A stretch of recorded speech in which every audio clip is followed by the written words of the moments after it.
30,000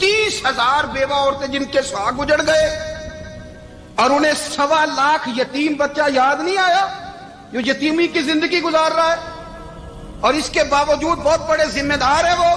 مجھے پڑھ لینے دو آج احمد فراز کا شعر، وہ ہمارے مکتب کوئی ایسا نہیں کہ وہ مولوی تھا، وہ غیر جانبدار تھا، پر مجھے آج پڑھ لینے دو اس کا شعر، ایک کلیجے کا درد ہے، پڑھ لینے دو۔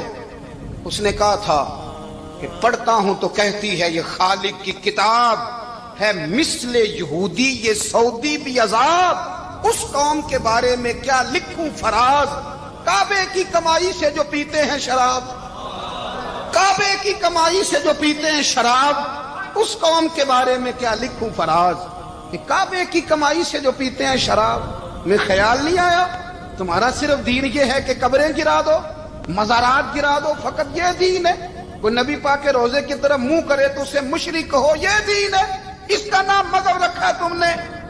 مذہب تو اس کا نام ہے کہ جو رسول اللہ کا نام لینے والا ہے وہ ہمارا یار ہے، اور جو نبی پاک کا نام لینے والا نہیں ہمارا اس سے کوئی تعلق، یہ دین ہے۔ حضرت عمر فاروق کی سیرت سنا رہا ہوں، حضرت عمر کی۔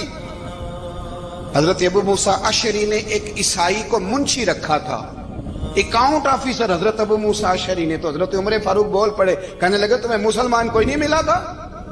کلمہ گو نہیں تمہیں نظر آئے؟ کشمیریوں کی لاشیں نظر نہیں آتی؟ ان کا خون بہ رہا ہے، تباہی اتر رہی ہے، اور تم قاتل کو گولڈ میڈل پہنا رہے ہو؟ اور یاد رکھنا، جب مسلمانوں کی بچیاں روندی جاتی ہوں نا تو پھر اسلام امن کا درس نہیں دیتا، پھر اسلام جہاد کی بات کرتا ہے، پھر اسلام جہاد کی بات کرتا ہے، جہاد کی۔ وہ قومیں غیرت مند نہیں ہوتی کہ جن کے گھروں میں آگ لگی ہو اور وہ غیروں کو ہار پہناتی پھرے۔ اللہ کا کچھ خوف کرو، زندگی مختصر ہے، دبئی میں کتنے رہے اور کتنے چلے گئے، خدا را کچھ خدا۔ تم سے اچھے تو وہ نیو یارک کے رائٹر ہیں جو کم از کم اپنے کالموں میں کشمیر کی بات کرتے ہیں، تم سے اچھا برطانیہ کا وہ شخص ہے جو کم از کم BBC لندن پہ رپورٹ جاری کرتا ہے تو کہتا ہے کشمیر پہ ظلم ہو رہا ہے۔ تم سے تو وہ اچھے رہ گئے، تم نے بات کرنا تو دور کی بات، تم نے دشمنوں کے گلے میں ہار پہنانے شروع کر دیے۔ کل جب پوچھیں گے بلا کے تم کو اپنے سامنے، کیا جواب جرم دو گے تم خدا کے سامنے؟ بڑی تکلیف ہوئی، بڑی تکلیف ہوئی۔